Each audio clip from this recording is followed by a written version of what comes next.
Good evening, and welcome back, poetry lovers. This is ZM Wise, and here I am with another home recording just for you. Now, this book review is going to be about 5 Tang poets, translated by David Young, Field Translation Series 15.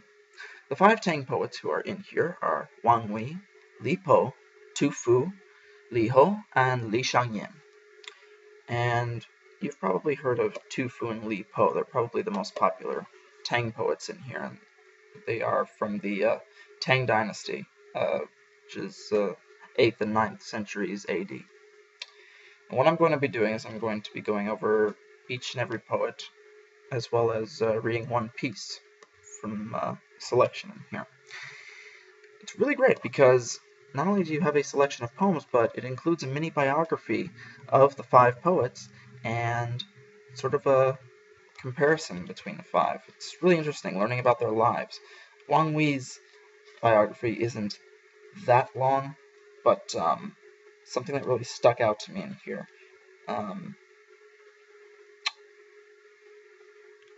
He pretty much traveled a lot, had an early success at court and in the capital, and a fall from favor and a short career as a minor official, a semi-retirement to his estate on the Long River, destined to be made famous by his poetry, and unfortunately the early death of his wife. And as we know, loss can invoke one of the darkest muses ever, and influence a lot of poetry. So the piece that captured my spirit in full is this one. It's Passing the Temple of Accumulated Fragrance. I didn't know the way to the temple, so I walked miles among the cloudy peaks, walked through primeval forests, no path, not even a footprint. Deep in the mountain I heard a bell.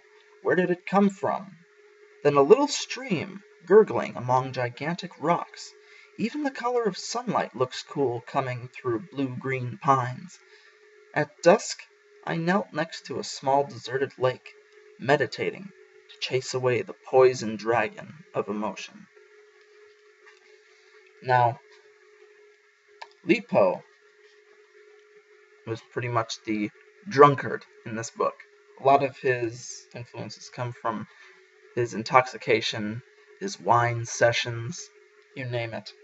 And it says here, Li Po enjoyed his wine, but since lots of poets like to drink without ever feeling moved to write about it, we also need to see how it serves him as a poetic metaphor. And I can think of a great many metaphors to describe that. Now, it's really interesting because he and Tu Fu actually wrote pieces to each other. So I'm just going to read his poem for Tu Fu. On Boiled Rice Mountain I met Tu Fu, wearing a big round bamboo hat in the hot noon sun. Tu Fu, how come you've grown so thin? You must be suffering too much from poetry. So, a little snarky attitude behind that, but now with these poets, some of them take a more direct approach with the piece, but for me personally, I prefer the symbolic approach. It leaves more room to the imagination. For the imagination, rather. Sorry. Now, with Tu Fu, I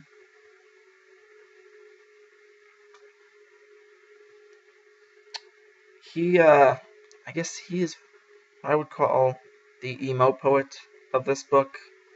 A lot of his pieces stemmed from great pain and great loss. Not to say that that's a horrible thing or anything. That's just his.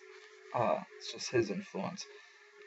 And he actually documented his own life in great detail and placed it in the context of both historical and non-historical documents. And sort of like a daily journal, but not quite the same. So his piece I'm going to be reading.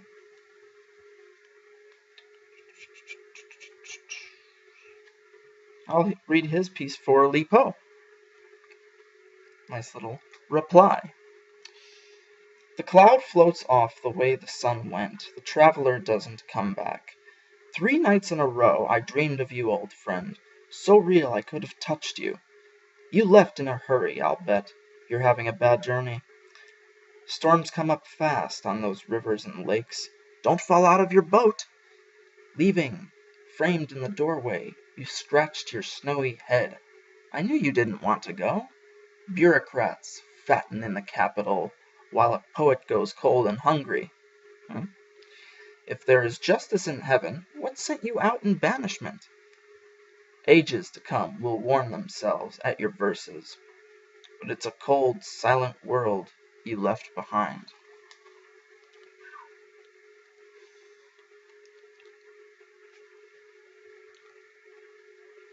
Now, with Lee Ho, I'm not going to lie, before this book, I had no idea who he was.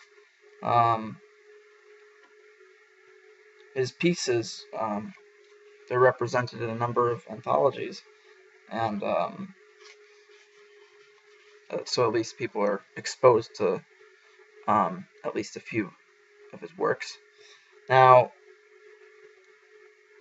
he does make a great use of extremes and contradictions, as well as the aesthetics and biographical elements of his pieces, but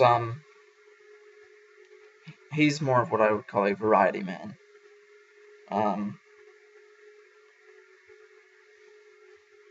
But he's very focused on aesthetics, particularly just women and girls who dance a lot. Of course, back then that was described quite differently. He wrote these 12 pieces, and they were called 12 poems on the months. Just one poem for each month, which is quite amazing. But what I'm going to be reading is called Meditation. Sorrow on the mountain, a misty rain, falling in withered grass, midnight in the capital.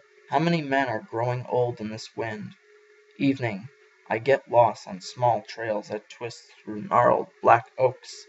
Straight overhead, the moon drives shadows back to their trees, whitens the hills with false dawn. Torches welcome the newly dead. Over the fresh graves, fireflies. You could see how that was sort of a roller coaster there. And last but not least, Li Shangyin belongs to the latest phase of the Tang Dynasty, and it was in a shambles. Eunuchs were murdering princes and other monarchs to gain status. Villages were being burned to the ground. It was just awful. So Li Shangyin escaped with his family, his wife and children, and sort of had to disguise himself. He took many odd jobs, but then finally settling down to write, and wrote some wonderful pieces. He's extremely underrated, in my opinion. Of course, that could be biased because he wrote 5 untitled love poems, and as if I'm not enough of a romantic sap, I'm going to read you one.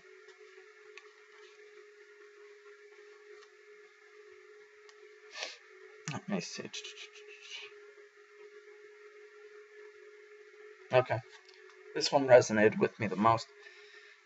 This was Untitled Love Poem number 3. Hard for us to meet, harder still to part. It's true the east wind stopped, but now the flowers have withered. The silkworm born in spring will spin thread till it dies. The candle will stop weeping only when it's burned down. Mornings she looks in the mirror to see if her hair has changed. Evenings she chants sad poems as the bright moon grows colder. The land of heart's desire is never far away. Bluebird, go find out the path. Show us how to get there. So, If you like what you saw, please subscribe to my YouTube channel. There are many, many other videos for you to peruse. I am also on Twitter and Tumblr, zmysthepoet.tumblr.com, and check out my Amazon page. Buy my 4 books. They're, well, I think they're pretty decent, but I'll let you decide. What else was I going to say? Oh, yeah, poetry lives!